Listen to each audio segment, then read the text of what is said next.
Aquí estoy, en el segundo vídeo de la primera clase. Hemos introducido las polaridades de lo repertorial y lo disposicional, es decir, de lo aceptado, conocido, canónico, si queréis, y lo ingenioso, creativo, extravagante. Hemos visto cómo esas dos polaridades, lejos de habitar planetas diferentes, son contrarias, ciertamente, pero son complementarias. Y hemos visto un diagrama, el atractor de Lorentz, que de alguna manera las articula y las vuelve productivas en diferentes maneras. Ahora vamos a dar un gran salto adelante, porque vamos a introducir en un muy breve repaso, porque luego los veremos en detalle, los 4 modos relativos. Los modos de la necesidad, la contingencia, la posibilidad y la imposibilidad, esos 4 modos lógicos, son tan antiguos como Sócrates, Platón y Aristóteles, los grandes filósofos griegos, y pertenecen a una lógica, es decir, a una manera de concebir el conocimiento y la inteligencia y el mundo mismo, ¿verdad?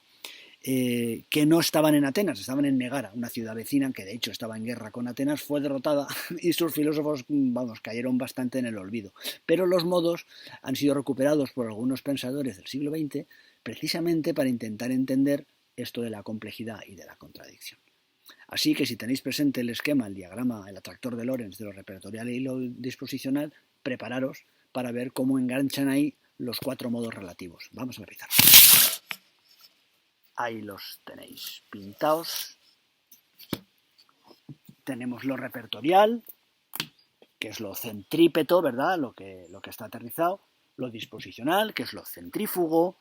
En términos de Buckminster Fuller, el ingeniero, diríamos que aquí está lo gravitacional y aquí está lo radiacional. O sea, lo que se aterriza y lo que se expande, ¿vale? Hemos visto en el atractor de abajo, que está aquí pintado, cómo lo necesario se volvía contingente. No lo hemos llamado así, pero estos son los palabras que vamos a introducir. Necesario, en lógica modal, significa algo coherente, algo dotado de un sentido y de una necesidad interna, es decir, de una especie de lógica de cohesión interna, ¿verdad? Os ponía el ejemplo de las cajas de herramientas, os podría poner el ejemplo de cualquier poética establecida, lograda, conformada, de hecho, pues buena parte del arte del clasicismo, pero también evidentemente pues de prácticas artísticas pues en China, en la India y tal, encontramos lenguajes repertoriales muy claros, en que se tienen muy claras los elementos que se van a manejar. Pienso en la poesía medieval y en sus tópicos, por ejemplo, ¿no? Y con esos elementos logramos dotarnos de un lenguaje capaz de orientarnos, capaz de darnos un sentido. Pero lo que constatamos en la historia del arte, esto lo vio muy bien Henri Faucillon, os daré luego la nota, que escribió un libro llamado La vida de las formas. Henri Faucillon decía que estos lenguajes repertorialmente fuertes, potentes y tal, tendían precisamente a sobrecargarse, a llenarse de ruido, de elementos que ya no aportaban nada a esa necesidad, sino que eran como su contrario.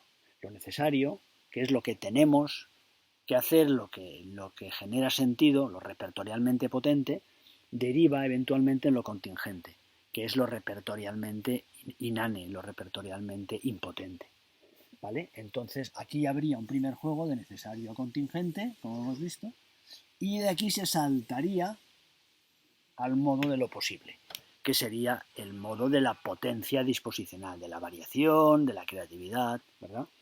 Y a su vez sabemos, lo hemos visto todos en la historia de las vanguardias, que el exceso del modo de lo posible, el exceso de potencia disposicional, el exceso de creatividad genera hartazgo, genera cansancio, genera, bueno, pues una especie de desgaste que acomete a todo aquel que necesite vivir de la novedad permanente. A eso le llamaremos el modo de lo imposible.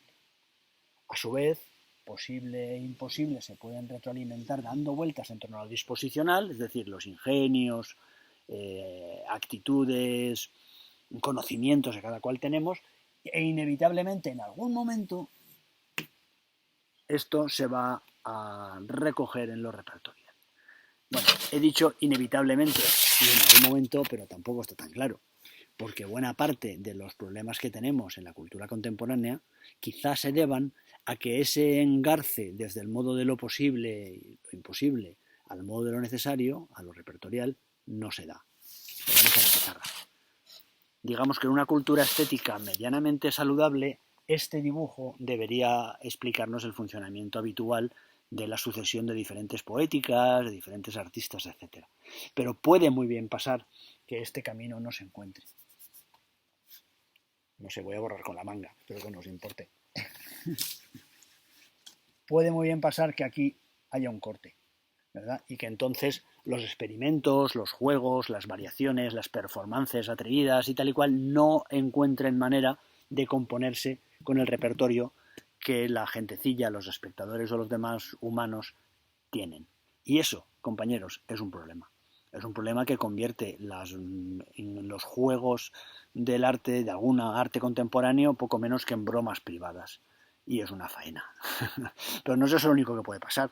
También puede suceder que un lenguaje repertorialmente bien logrado se quede atrapado, encerrado en sí mismo.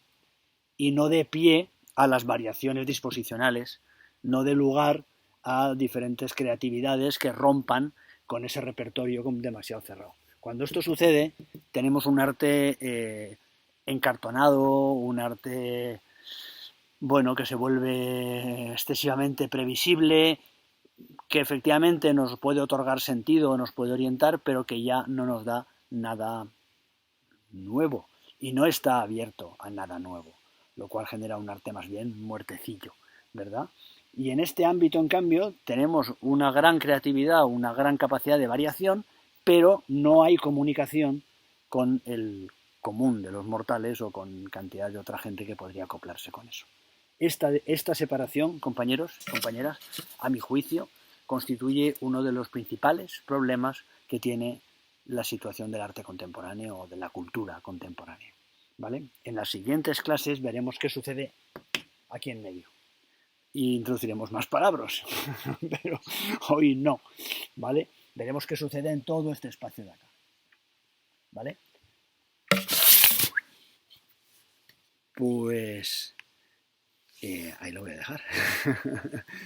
Espero que haya quedado medianamente claro y espero que veáis que los palabras que he introducido, lo digo pensando en el compañero Rubén, que ha manifestado su escepticismo en un par de ocasiones, que los palabras que vamos a introducir acá, bueno, al menos lo intento, tienen que ser tremendamente pertinentes.